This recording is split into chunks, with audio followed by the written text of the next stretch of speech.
बिस्मिल्लाहिर्रहमानिर्रहीम, अस्सलामु अलैकुम। आज 15 जून है, साल 2026, रात का टाइम, और मैं आपका मिज़बान ग़ुलाम मुस्तफ़ा। ईरान चूँकि जंग जीत चुका है तो सऊदी अरब की जानब से ईरान को बड़ी सलामी पेश की गई है। तोहफे तो बनते हैं जब कोई बंदा विन करता है। तो ये जो अभी मुआहदा हुआ है, इसके अंदर जो चीज़ें तय हुई हैं, जो चीज़ें सामने आ रही हैं, वो वाज़े तौर पर बता रही हैं कि अमेरिका ईरान के मुतालबात मानने पर मजबूर हुआ है। तो बिन सलमान की जानब से एक बड़ा तोहफा, एक बड़ी सलामी पेश की गई है, और बिन जायद और उसके जो हवारी हैं उनकी नींदें हराम की गई हैं। उनके खिलाफ बड़ा एक्शन सऊदी अरब की जानब से लिया गया है। इसके साथ साथ हम बात करने जा रहे हैं कि जेडी वैंस का अहम तरीन बयान सामने आ चुका है। अमेरिका और मिडल ईस्ट के अंदर जो उसके हवारी मौजूद हैं वो इस चीज़ की बाकायदा तस्दीक कर रहे हैं, बाकायदा रिपोर्ट्स जारी कर रहे हैं कि ये जो अभी एक सीज़ फायर, आर्जी सीज़ फायर हो चुका है, हतमी मुआहदे तक पहुँचने तक ईरान एटमी हमला कर देगा। और इसके वाज़े तौर पर सबूत भी पेश किए गए हैं। और इसके साथ साथ अगर मैं आप लोगों को बताता चलूँ तो चीज़ें सारी खोल कर इस वक्त एक खुफिया खबर जो है वो भी सामने आ चुकी है। अगर आप इस चैनल पर नए हैं तो इसको लाजमी सब्सक्राइब कर लें और कमेंट सेक्शन के अंदर अपनी जो कीमती राय है उसका इजहार भी ज़रूर फरमा लें, और पाकिस्तान जिंदाबाद ज़रूर लिखें। नाज़रीन मोहतरम, पाकिस्तान के जो वज़ीर आज़म हैं शहबाज शरीफ साहब, उनकी जानब से कल एक ट्वीट की गई रात के टाइम, 15 जून तकरीबन बनता है टाइम अगर देखा जाए तारीख के हवाले से, तारीख के हिसाब से, कि एक मुआहदा जो है वो हो चुका है। ईरान अमेरिका के दरमियान जंग बंदी हो चुकी है। अब जुनेवा के अंदर जुमे के दिन 19 जून को बाकायदा एक इजलास होगा, एक टेबल टॉक होगी जिसको होस्ट पाकिस्तान करेगा मुकम्मल तौर पर। तो नाजरीन मोहतरम, जो चीज़ें ये सामने आई मुतालबात को लेकर, अब ईरान का मौक़िफ़ कुछ और सामने आ रहा है, और जेडी वैंस जो अमेरिका के वज़ीर हैं उनका मौक़िफ़ कुछ और सामने आ रहा है। ईरान के साथ मुआहदा एतवार को डिजिटल तौर पर दस्तखत हो चुका है।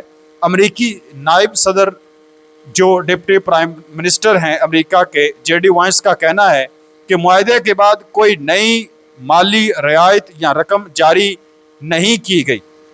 उन्होंने मीडिया इंटरव्यू में कहा कि ईरान के साथ मामलात में अभी मजीद तफसीलात तय होना बाकी हैं। उम्मीद है कि बनाए हरमज़ तवील मुद्दत में टोल फ्री और खुली रहेगी। यानी ईरान कहता है कि जितने भी जहाज से बहरी जहाज गुजरेंगे मुआहदा होने के बाद भी, तो क्या होगा, उनको एक फ़ीस की अदायगी करनी होगी।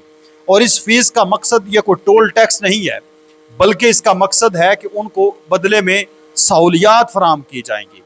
उनको जो आलूदगी वगैरह होती है, जो सफाई होती है, मतलब ये सारी चीज़ें देखी जाएंगी। उनको बदले में कुछ दिया जाएगा जो उनसे फ़ीस ली जाएगी, और फीस के बगैर कोई नहीं गुजरेगा। जबकि ये कह रहे हैं कि टोल फ्री होगी। ईरान के साथ मुआहदे पर 2 मराहिल पर मुश्तमिल तस्दीकी निज़ाम होगा। उम्मीद है कि हमारे मुआहदे का मतन इसी हफ्ते जारी किया जाएगा। जुमा को दस्तखती तकरीब में ईरानी नुमाइंदों की मुकम्मल मौजूदगी मतवक्के है।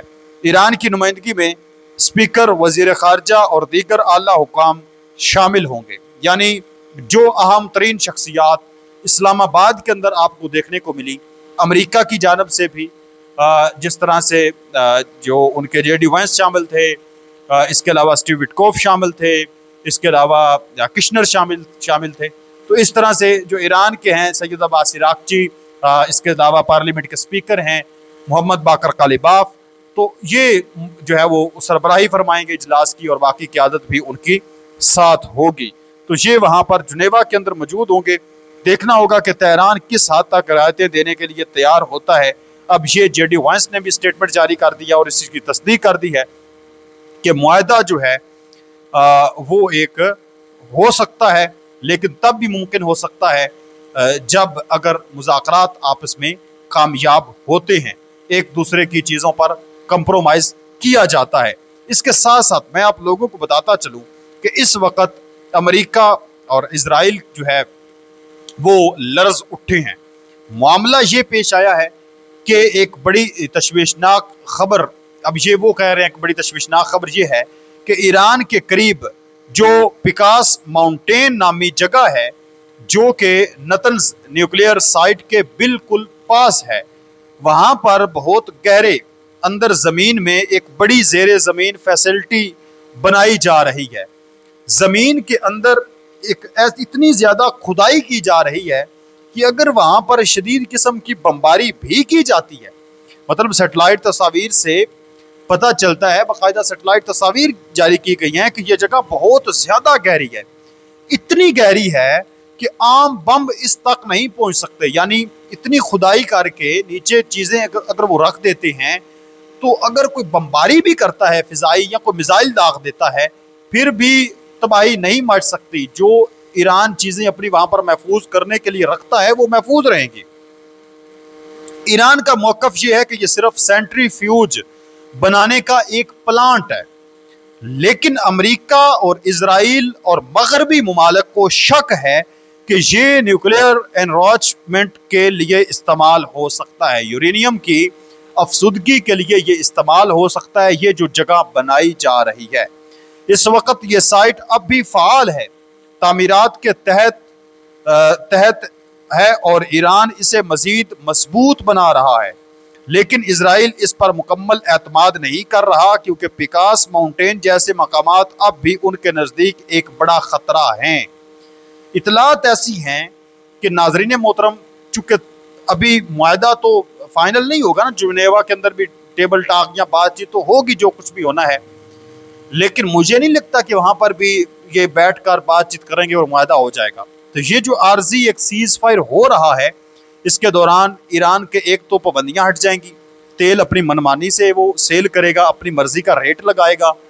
इंटरनेशनल मार्केट का जो रेट होता है फिर वही लगना है ना, पहले तो कम रेट लगता था, तो रेट होगा ज़्यादा, तो उसको दिफाई सतह पर भी मजबूती मिलेगी और उसकी कौमी सतह पर भी जो मईशत है वो भी मजबूत होगी। तो ये एक बड़ा टर्निंग पॉइंट इसके लिए साबित होगा अभी जो ये एक सीज फायर हुआ है।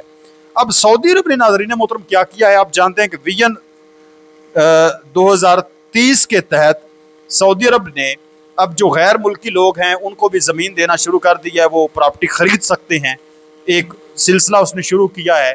लेकिन उसने इजराइल के लिए ये चीज़ जो है वो अब भी बाकी रखी हुई है कि उनको उसने ऐसा आप कह लें कि जनाटेदार थप्पड़ सीध किया है। एक तरफ आप देखें ना कि यूएई है, मुत्तहिदा अरब अमारात है, वहाँ पर उनके आयरन डोम सिस्टम लगे हुए हैं, वहाँ पर वो जाते हैं, मुलाकातें करते हैं, खुशगपियाँ हैं, जफियाँ हैं, सब कुछ है।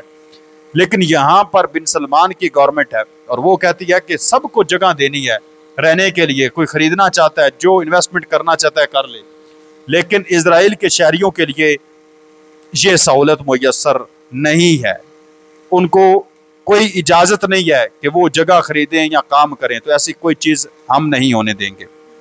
तो ये ईरान, चूँकि ईरान के साथ उसकी खुली दुश्मनी है, तो ये एक किस्म का ईरान के साथ भी एक दोस्ती का वो हक अदा कर रहे हैं और ये तो हमारे ईमान का भी तकाजा है। तो मेरे ख्याल में ये दुबई को या कतर को या बहरीन को, कुवैत को, इन ममालिक को समझ नहीं आ रहा। तो नाज़रीन मोहतरम, ये भी एक बड़ी आप कह लें कि वो दुश्मन का दुश्मन जो है वो आप जानते हैं कि दोस्त होता है और दोस्त का दुश्मन जो है वो दुश्मन होता है। तो सऊदी अरब ने यहाँ पर ये काम किया है। आप इस पर क्या कहते हैं मुझे ज़रूर बताएं। मज़ीद ऐसी वीडियोस देखने के लिए अपने इस चैनल को सब्सक्राइब कर लें। नेक्स्ट वीडियो तक अल्लाह निगहबान। पाकिस्तान हमेशा जिंदाबाद।